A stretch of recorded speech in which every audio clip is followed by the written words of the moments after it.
Let's say a blessing for studying Torah today. Baruch atah Adonai Eloheinu melech haolam asher kitshanu b'mitzvotav v'tzivanu la'asok b'divrei Torah. Blessed are you, source of life, who makes us holy with your mitzvot and has commanded us to engage in the words of Torah. Betty's here with a brand new hip. Hi, Betty. That's wonderful. Amazing. It's practically outpatient surgery. It's incredible. Fantastic. So this week's portion is called Beha'alotekha, when you raise up the lights, which is a beautiful name for a portion, isn't it? And it is a very long Torah portion and a very eventful Torah portion. It begins with chapter 8 and goes all the way through chapter 12. So it's 5 full chapters. And again, extremely eventful. It's hard even to know where to start or stop with this portion. And it's one of my favorite portions because it has so many compelling episodes in it. So we'll focus on a couple. I haven't planned overly for today because I have a couple of things I'd love to hear more of a discussion about and hear your thoughts about. But let me give you an overview of what happens in this portion, just so you get an idea. So it starts with the instruction to Aaron to mount the lamps of the menorah. It seems a little out of context, but there it is. What's going on in this portion as a whole is after, again, as we've discussed for weeks and weeks, they are still at Mount Sinai. They have received the Torah. They've organized their society. They've built their sanctuary there. They've created the social order and the military order of their camp. They are finally ready to go. And in this portion, they actually set out on their journey. So the episodes that take place, the key episodes are first a description in chapter 9 of something called the second Passover, which is that some Israelites come to Moses and they said, when we celebrated the Passover, the first Passover in the wilderness, we couldn't participate because we had either come in contact with a dead body or we were off on a journey. We don't want to be left out of this Passover. What should we do? And because there's no precedent, it's never happened before, Moses says, stand by, I'll ask God. And God says, yes. If you didn't get to do the Passover on the first full moon of the year in Nisan, you get to do it on the second full moon of the year. And there's a beautiful take on this. I just want to share one verse with you. I don't want to occupy ourselves with this episode, but let me find the verse and share it with you because I think it's really beautiful. Chapter 9, verse 7. Here it is. Hold on a sec.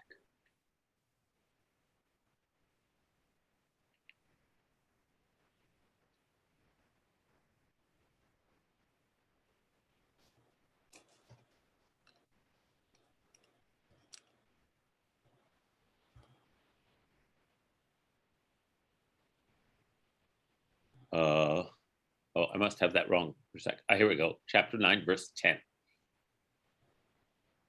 And God spoke, Yod-Heh-Vav-Heh spoke to Moses saying, speak to the people, say, when anybody, whether you or your posterity, who is either defiled by a corpse or is on a long journey, would offer a Passover sacrifice, you shall offer it in the second month on the 14th day instead of the first month, and they shall eat it with unleavened bread and bitter herbs, just like if you were doing it on Passover. But I want to point out this word to you, rechoka. You see the little dot up there where I'm pointing at? Uh-huh. That little dot. Is somebody unmuted? It's good to mute yourself. Rechoka means far away. It's translated here as a long journey. But rachok means far away. And the scribes put a special mark there to say something, but we're not sure what. It appears in the Talmud that they debate how far away you have to be to qualify, right? To not be able to get to Jerusalem for Passover. Because here in the wilderness, there's no mention of Jerusalem, but later, it becomes a pilgrimage holiday. But all I wanted to share about this is that the spiritual interpretation of this dot is that far away can mean both physically or spiritually. And I really liked that when I was studying the portion today, that if you are spiritually removed, if you are lost and not able to join in, you can do it again the next month. And why that speaks to me is that the Passover ritual is essentially, what's the word I'm looking for? Binding and bonding ritual of the Jewish people. You are saying, I'm in. Rabbi Harold Kushner in his commentary says, this is like the wicked child who says, what does this mean to you? And the Haggadah says, to you and not to me. And so that child is far away from identifying with the slaves journeying forth to freedom. So I really like that, because as we prepare for our journey, which is what's going on here, they're going to leave very soon. And before they leave, they have the first Passover, right? It's the first month of the second year since leaving Egypt. 1 year has passed, and they are going to enact together ritually for the first time what was their lived experience the year before. And now when they actually Deborah says, when I performed in Fiddler on the Roof with many non-Jews, we did a Passover Seder to help the cast feel the Jewish connection. That's cool, Deborah. Yes, that's what makes us feel the Jewish connection. That's what participating in this ritual is our statement of we are part of this journey. And so the first step in getting ready to leave is to have a ritual that says, we're in, this is us. That's what I was trying to say. And what if we couldn't participate? No worries, do it the next month. If you want to in, you're in, right? I just thought that was beautiful. Okay, so then after the description of the second Passover,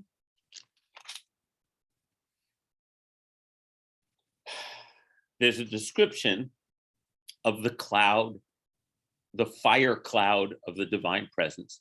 Let's look at it. And the way I'm thinking about this portion is all the elements we need to practice in order to go on the journey towards the promised land. One is we have to vote with our feet and say we're in, right? And then here's the next practice that we have to do. Let me share it with you.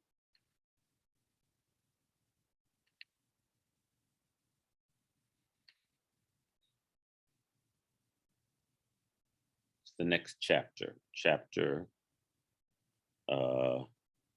No, it's not the next chapter, it's verse 15. There we go.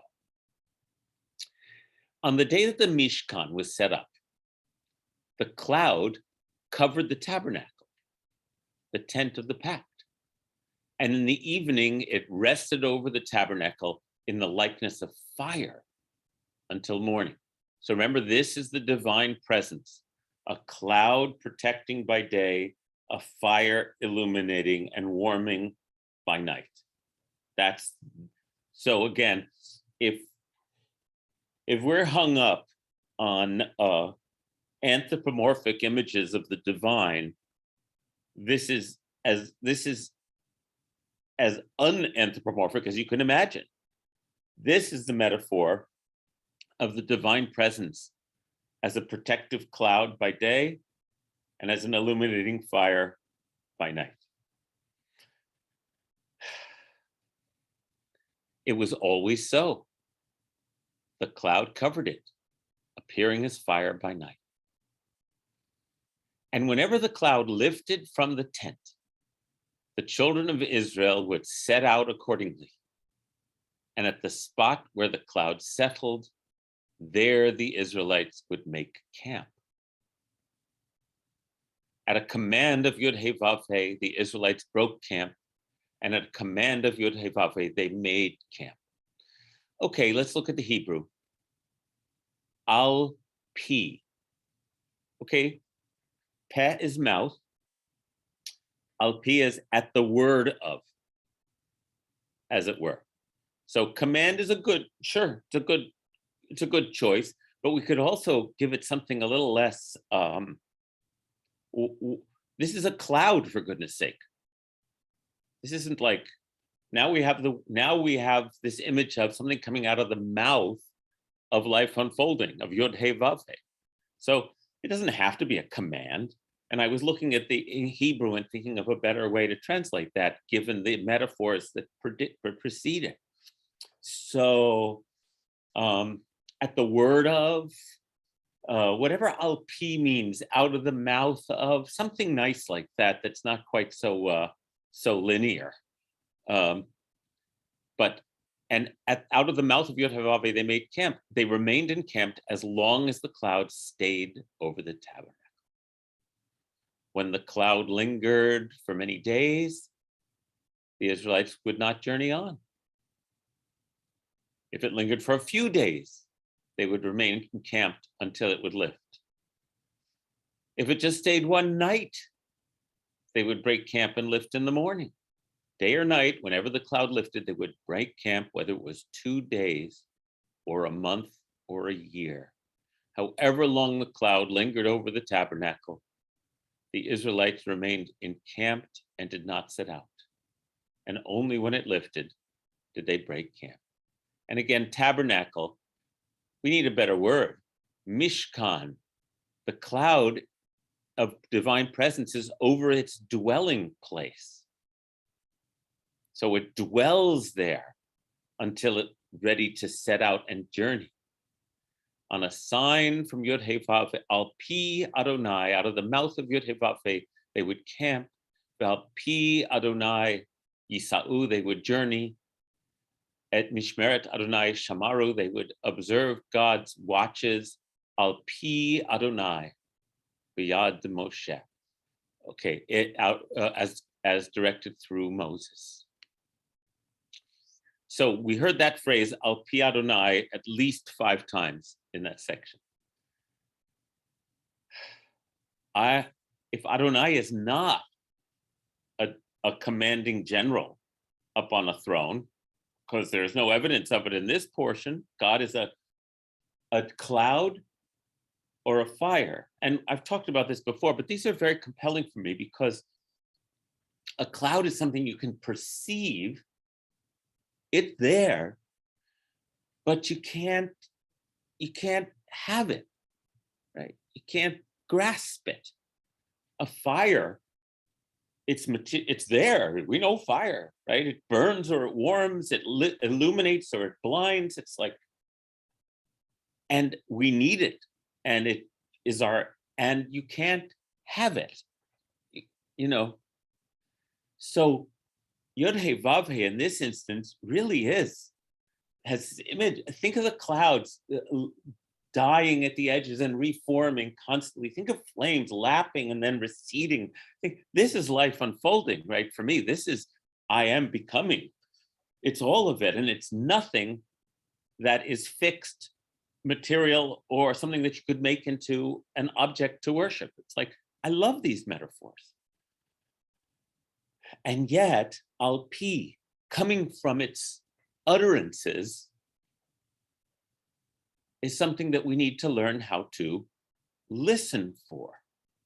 So for me, the Hebrew is much more, and those metaphors are so much more fluid and things we need to discern rather than commands from the mouth of, is the cloud there? Is it not there? Is it moving?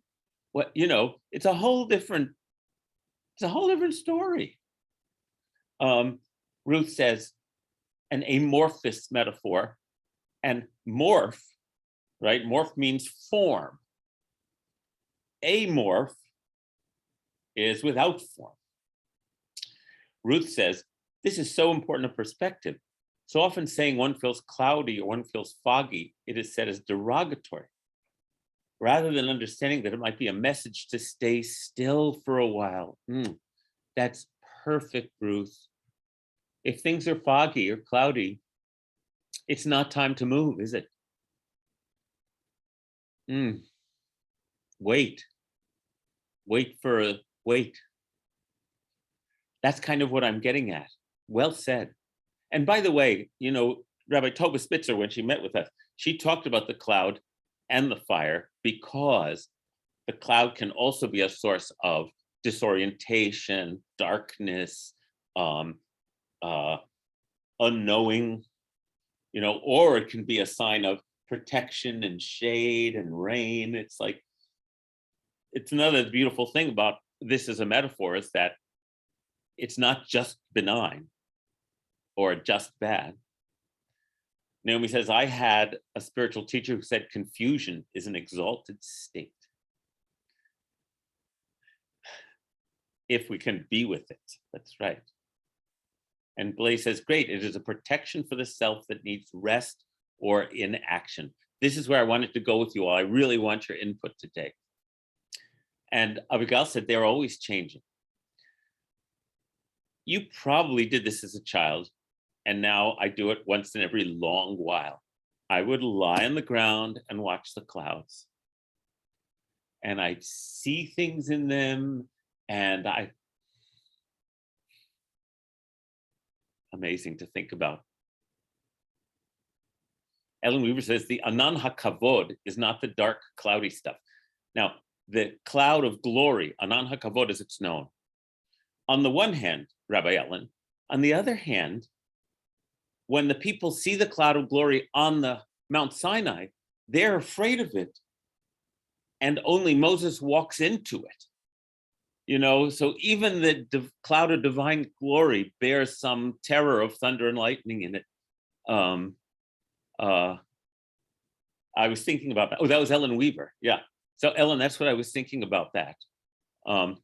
It's not just glory. It's the infinite power of that we also can perceive in clouds. So, it's the same with fire and water for me, both in metaphor and in reality. I need fire in my house to keep me warm. But if I don't know how to channel it, then it burns my house down. And I need water in my house. But if I don't know how to channel it, it ruins my house. It's like we have to be responsible channels of the life energy. But Ellen's personal experiences have been glorious. Yes, and I'm glad for that. So am mine. Okay, in just a moment.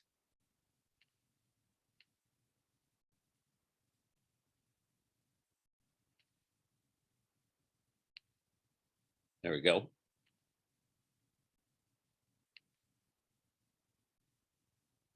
Great.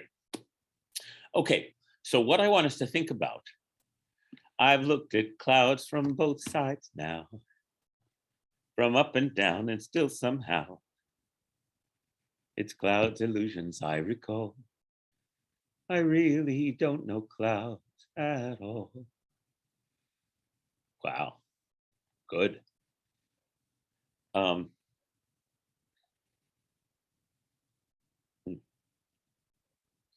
one of the first songs I learned on my guitar when I was a kid.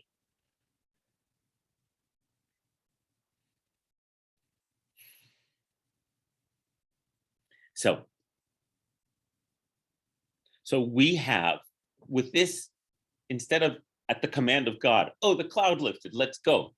And now that we've sort of softened up the edges of this, then we understand in a different way what the spiritual training the children of Israel need to undergo in order to journey to the promised land. They have to practice and develop the ability to discern where they are being led, what's calling to them. And so this word discernment seems very important to me in this context. The children of Israel now have to imagine them as former slaves. Their lives were circumscribed by the commands and demands of the taskmasters, right? It's like how we were trained going to school. We weren't trained to be spiritually attuned. I wasn't. I was trained to obey. I got rewarded if I was good, and I got punished if I was bad, and. And of course, I mean, we can critique school, the school model, in training us to be good cogs in the industrial machine, right? But I don't have to go that far necessarily. But if you picture the slaves, yes, that's all they were. Their individuality was actively suppressed and punished, and their functionality, the utility as pyramid builders was what they knew. They didn't have individual identities as far as Pharaoh was concerned. They were cannon fodder, and they were cogs in his building machines. And here they are, they're free. How the hell are they going to build a new society? Get to this promised land, accept this Torah, treat each other the way they'd want to be treated? They have no training in that. So, right, Cynthia says, and the opposite of being cannon fodder is our teaching last week about each head being counted so that everyone's individuality is recognized. And of course, a good functioning society, everyone has to agree on a social compact. That's what I mean about Passover. But within that compact now, they can't be a free and self-regulating people unless they learn how to discern where life is calling them. And that's how I see the cloud and the fire. And as Ruth was saying, if it's cloudy and it's time to just wait, then you have to learn patience. You have to learn faith. You have to learn trust.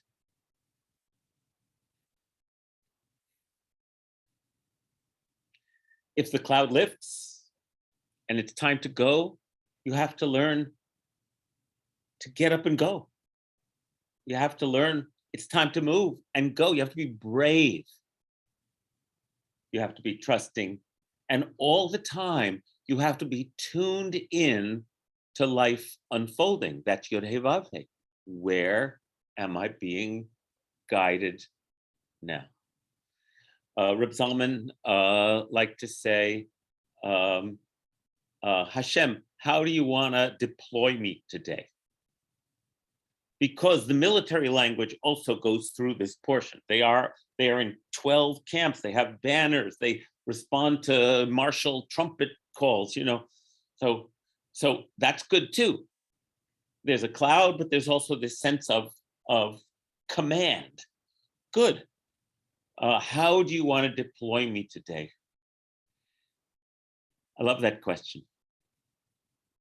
So that's what's going on, in my opinion, with the cloud and the fire. I think of it as part of the spiritual boot camp of transforming ourselves from individuals who haven't learned, who were never trained how to do this. Yes, Naomi, like a sense of purpose. That's beautiful. The Torah is our, marching orders. That's right. Get your marching orders, but do you sense them internally? And of course, the answer is never going to be if I'm not for myself, who will be for me? If I'm only for myself, what am I? We live in that constant, beautiful, creative problem of balancing self and community. It's all good. And Rob says, control, freedom, composition, improvisation, rules, no rules, paradox. Exactly. And we've talked about this before. Really gifted musicians who've done all their practicing, they master the composition and then they riff on it, right?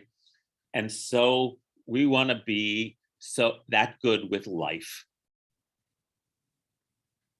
We'll never be that, but it's okay. You just get better and better. You just keep practicing. And it requires your consistent presence and attention, willingness to learn, willingness to ask forgiveness, willingness to try again, all of that. For me, that's the whole story here of how we're going to get ready, how we're going to train ourselves for this so-called promised land, this metaphorical destination, which we can sense how good it could be. And Rabbi Ellen says, the netzach, endurance of study, practice, work, and the hod, the glory of performance mastery, being able to, well said, Rabbi Ellen. These netzach and hod are balancing sphirot, balancing. I know I'm on, you weren't on mute. Oh boy.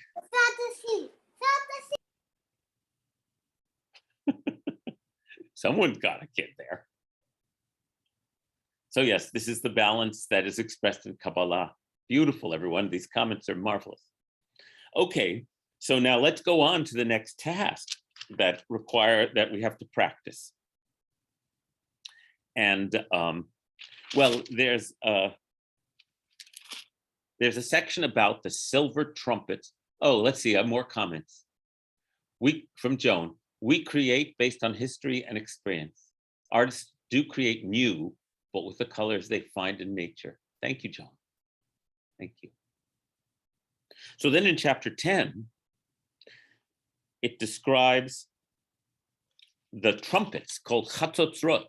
These are silver hammered trumpets that we find in the Torah, as well as shofars, ram's horns. They both seem to have been instruments used to call people to attention. Here, let's look at it for a minute.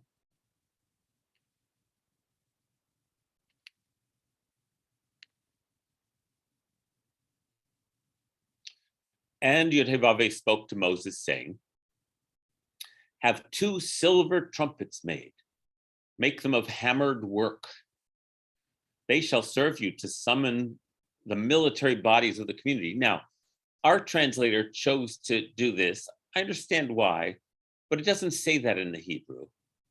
Lemikra ha'eda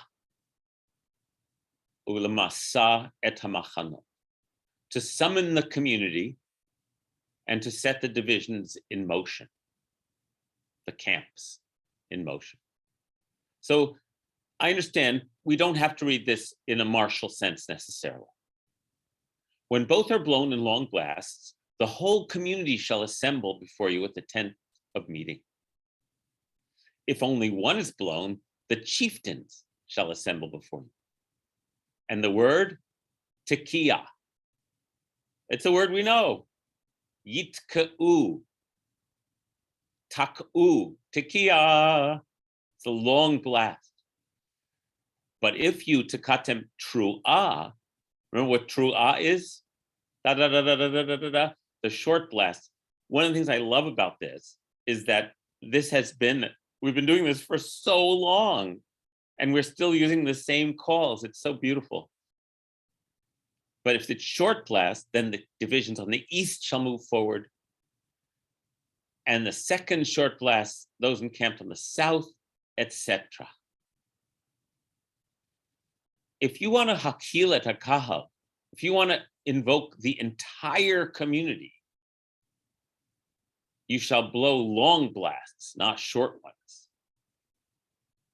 And the trumpets shall be blown by Aaron's sons.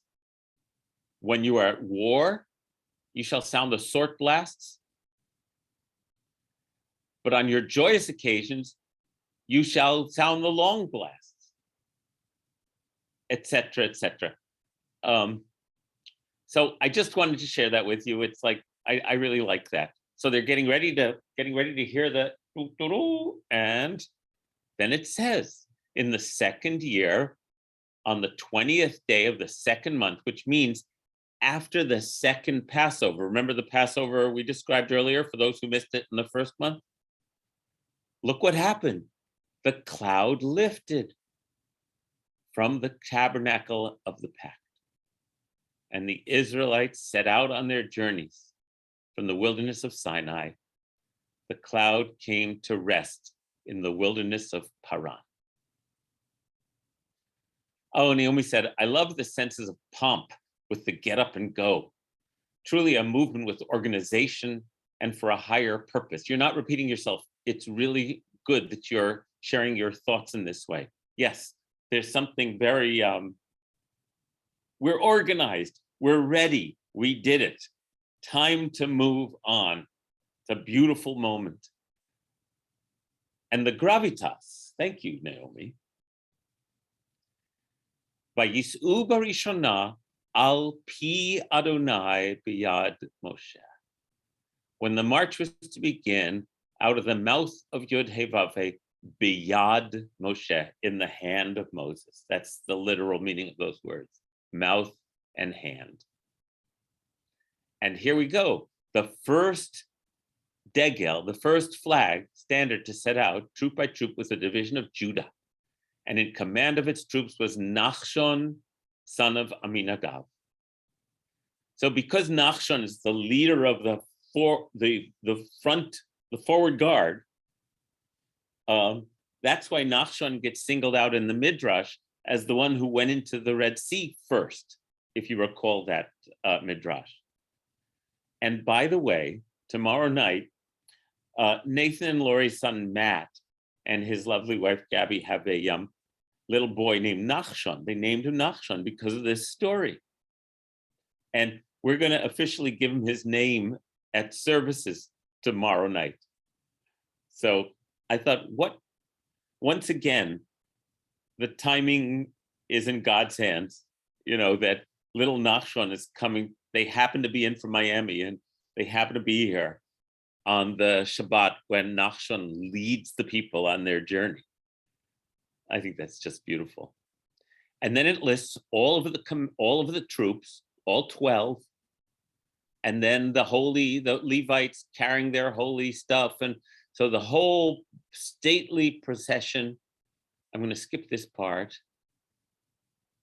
And they marched from the mountain of Yod He Vav He a distance of 3 days. The Ark of the Covenant of Yod He Vav He traveled in front of them on that 3 days journey to seek out a resting place for them. And Yod He Vav He's cloud kept above them by day as they moved on from camp. And then a passage that many of us know. Vayehi bin Soa Ha'aron Vayomer Moshe.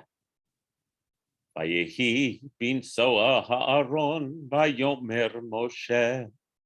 Kuma Adonai V'yafutzu oivecha V'yanutzu misanecha mipanecha. And the rest of the Torah service, Ki Mitzion, is taken from the book of Isaiah. So this is the declaration.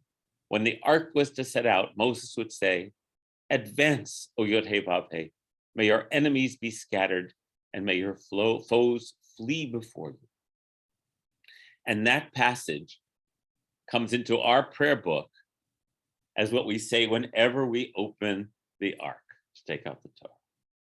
And whenever we put away the ark, we say, Uvnu cho yomar, Shuva Adonai Ravavot, Alfei Yisrael, Ki lekach tov, and then more verses. So when it halted, Cynthia says, why is there a line after Kuma? This is, I forget what it's called. It's part of the cantillation and grammatical notation of Torah. I don't remember what it's for. I ignore them all, Cynthia. It's a pause. When chanting, you're supposed to pause a breath. Oh, I didn't know that, Rabbi Ellen. Just a brief thing. So, so Kuma Adonai. Cynthia, now we know. Thank you, Rabbi Ellen. You're supposed to breathe there. Yeah. So it's a little pause. And the upside down nuns, it said that these two verses are their own book. Right. This upside down nun, we taught about this another year. It's not really a nun. It actually comes from Greek. And there was a whole fascinating journey we took on this. But these upside down nuns appear in the Torah and mean that this section is distinguished from what comes before and what comes after. And in the Mishnah, they say that these two are set off because this makes a book in and of itself, which means that the book of Numbers is actually 3 books. And what they're after then is that instead of 5 books of Moses, there are 7 books of Moses, which aligns with the book of Proverbs, where it says there are 7 pillars of wisdom. Okay, let that drift off. I don't want to get stuck on that. But anyway, and so the ark sets off. There's a lot of pomp here and order and beautiful, beautiful sense of moving in harmony. But of course, because the Torah is about us, the very next line, the people took to complaining bitterly before Yod-Heh-Vav. And Yod-Heh-Vav heard and was incensed, and a fire of Yod-Heh-Vav broke out against them, ravaging the outskirts of the camp. And the people cried out to Moses, and Moses prayed to Yod-Heh-Vav, and the fire, Tishka, died down. So they named that place Tab-Erah, because a fire, the Arah bomb, a fire had broken out. And so how long does the orderliness last? It would appear almost none. So no time. And it reminds me of, I don't know, our body politic, say in this country. Do you give the new elected leaders a honeymoon? Nah. We'll give them 3 days. Then we'll start complaining again. Right? It's like it's so hard to move forward with common purpose. Oh my goodness. And especially, again, remember the mentality of the slave. So, here we go. One of the best words in the Torah, ha'asafsuf, the riffraff in their midst felt a gluttonous craving.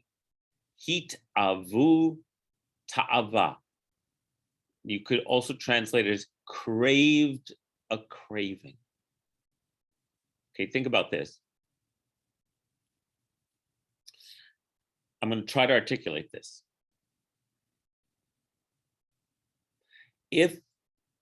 When we are in our, as it were, our limited consciousness, we are attacked where we're not driven by a sense of purpose, a goal, a vision, a sense that we have a reason to both delay gratification and to tamp down selfish impulses for a greater good?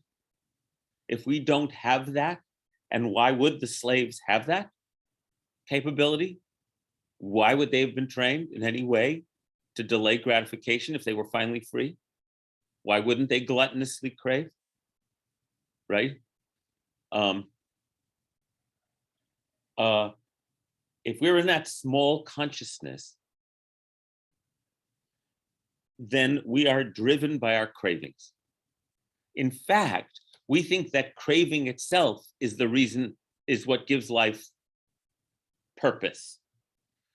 And what I mean by that is that we are completely attached to outside stimuli. We think that the purpose of life is to be happy when our team wins, sad when our team loses, get revenge, it's like life is all about emotions. It's all about hunger. It's all about lust. It's just, what else is there? That's our Yetzer Hara. That's our undeveloped self. And so this is where they're at. They crave a craving. They don't even know, they're right back in it. And they say, oh, they start crying. And they say, if only we had meat to eat. And in one of the best lines in the Torah, we remember the fish we used to eat for free in Egypt, the cucumbers and the melons, the leeks and the onions and the garlic. And Naomi has the right question. I find this interesting because as slaves, did we even get meat? It's like a yearning or expectation for something we thought would come with liberation. Heaven being a consciousness, not a destination. Thank you. Now our gullets are shriveled. There's nothing at all, nothing but this manna to look to. Now the manna was like coriander seed and in color like bdellium. And the people would go about and gather it, grind it between millstones or pound it in a mortar, boil it in a pot and make it into cakes. And it tasted like rich cream. When the dew fell on the camp at night, the manna would fall upon it. Okay, I'm gonna pause for a minute. We've talked about this before, but I consider manna to be the next test. They have to learn how to follow the cloud, how to discern as a common body where to go. And now they have to learn not to hoard or live. They have to learn, it's another practice of radical trust. If you recall from the book of Exodus, where there's the long description of the manna, anyone who took more than they needed, the following morning, the manna would be rotting in its basket. Anyone who took less than they needed would have enough. It's magic food. They don't even know what it is. If you recall, it's called man because man means, what is it? That's its name. What is this stuff? And so manna, and then in Deuteronomy, God will say, I tested them with the manna to see whether they would be able to follow what was in their hearts, whether they could follow my commands. So I'm seeing manna, in addition to following the cloud, as another set of preparations, not preparation, practice. Practice both trusting that you'll have enough day to day so that you don't hoard, but also, and this is a hard practice, because garlic, onions, and cucumbers are great. You know, so what am I trying to articulate here? That you can do without. I would say again, delay gratification. trust that there'll be enough, surrender to the simplicity. Yes, this is the Zen of the desert, to be with the mystery, the cloudiness, and the uncertainty, says Joan. And then Naomi says, surrender to the simplicity. And Joan says, yes, simple.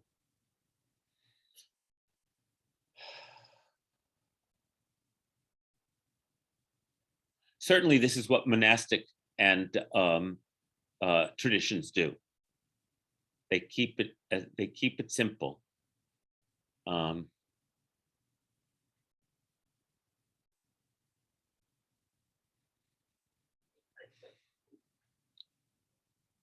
going to keep eating my ice cream, but I don't want to live for ice cream, because we are blessed with abundance at this point still. But that abundance, that satisfying our stomach in that way, that's not what's going to lead to a good society. Doesn't mean we can't enjoy it. Also, manna sounds delicious, says Deborah. Maybe we can enjoy what we get instead of craving what is not there. Well said. I'm appreciating all the input today, because I have these half-formed thoughts, and then you guys really help.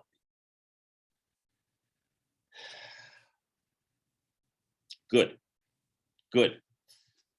Naomi says, also as a society used to the activation of being slaves, shifting that to needing, of wanting, and these pleasures of food. Wait, I didn't quite understand that, Naomi.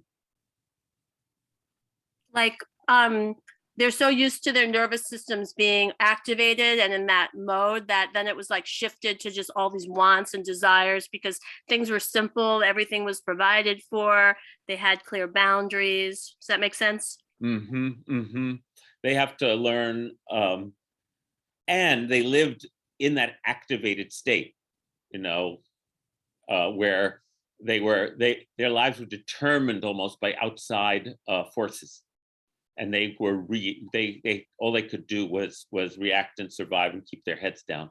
And now something else is being asked of them to give them spiritual freedom. Exactly, and potentially a more peaceful kind of mode.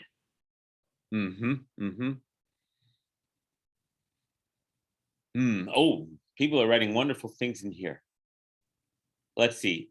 Vicky asked, how many times is manna mentioned in the Torah? It's mentioned about 3 times. But you can read about it in Exodus, I believe, chapter 16. We'll check. And Blaze says, in 2006, I designed a silent solo retreat for myself. I arranged to have all the food I would need for 30 days, but ran out of coffee. The woman who owned the house I was staying in would have brought me coffee had I left her a note requesting it. But I decided that I would make do with what I had and go without coffee for the last few days. It was a memorable decision, and thanks to this class, I am now remembering it. That's like a journey in the wilderness, Blaze. That's beautiful. Rob Saffer says, with choice comes responsibility. With abundance comes humility. Thank you. All wise words here. So what happens next is the people are weeping in their tents. They're babies. I mean, they're babies. And Moses, I can't do this anymore. There's that famous line where he says, take me out and shoot me, God.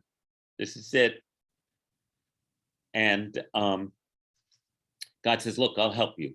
Get 70 elders, take them out of the camp, and I will have the spirit that is upon you emanate to the others, so that you won't be the only one through whom Yod-Heh-Vav-Heh speaks to the people.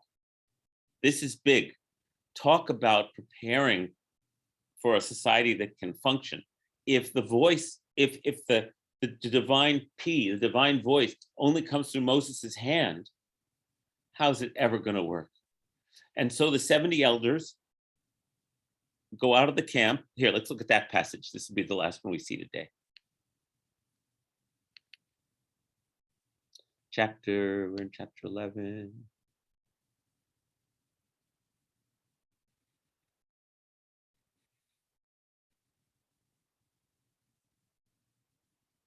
Okay.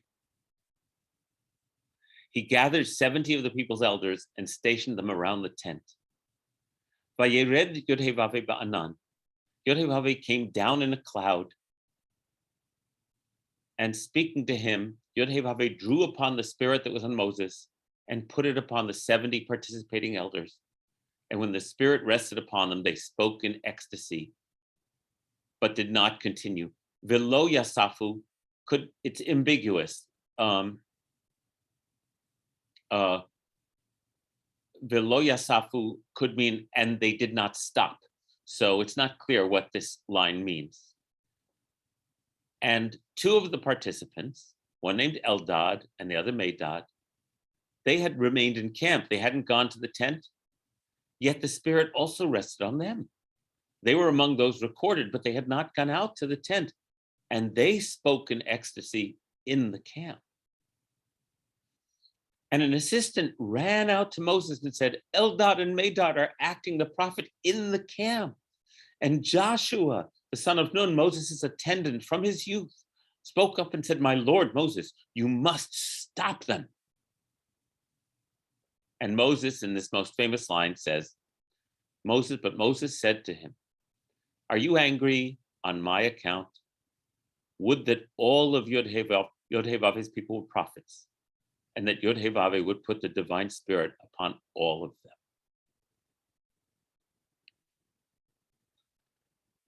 I love this passage. First of all, I always read it as a line about Moses' character. He never asked for this job. He's doing it because he was called to do it. He doesn't think he's anybody special. I love Moses. And again, how are we going to make it forward unless the divine spirit somehow is recognized within each individual, and each individual does the inner work? Not everybody's going to do it, but if we can imagine what it'd be like if every single one of us was committed to learning this discernment, this self-limitation, this trust, this appreciation, but also that each of us counts, that we have something to say, that we deserve to be inspired, that we can contribute. Like, all of this Parsha for me is a recipe for self-realization in the context of a community. Coming from a place where that was denied us, where the rule of law was denied us, and where self-actualization was denied. And now we're moving forward through the wilderness, both to manifest a society of fairness, but also a society where each individual truly recognizes that they are also made in the divine image. And so that's how I read this portion today, and the journey through the wilderness as a proving ground, as the place, as where we're all walking together all the time on our way to a promised possibility, a promised future that we can intuit. And Vicky says, it was so wonderful meeting so many WJC members that I've seen on Zoom in person this weekend. I'm with you, Vicky. Wasn't that fantastic? And Joan says, it's so strange, the contrast with the death of Aaron's sons due to sacrificing without being commanded. Strange fire. And you know, Joan, I don't see it as strange, because if we are not discerning, we can become self-aggrandizing, which is, you know, you can say what happens to Nadav and Abihu. Well, they're Aaron's sons. They're special. And so they take upon themselves and arrogate to themselves that which they should not. Because humility, a sense, here's another of those beautiful paradoxes. We have to on the one hand, know that we're very special, on the other hand, know that we're not so special. This is all, it's filled with these kind of paradoxes. Right, and you can tell me, but I think the word strange, I got it from how we always talk about strange fire that Aaron's sons bring, right? So that's a translation. You're much better at telling me this about. Yes, it's how usually it would translated sound. strange, but it's Eish Zar, which can mean strange or foreign or unauthorized. So it can have a lot of meanings. And does it relate to Ger, the stranger? No, All right, so it but what is a future conversation? It's good stuff. mhm. And Yeah, Deborah says, keep your eyes on the prize. Hold on. Thank you, everybody. Yes, and Naomi is reminding us of the famous Hasidic saying that every person should have a note in each pocket. One that says, I am dust and ashes. The other that says, for me, the world was created. And that wisdom lies in knowing when to read which note. When we need to know that there's nobody here but me to do this, and when we need to read the note says, I'm not that important. And have both notes. So beautiful. Thank you, everyone.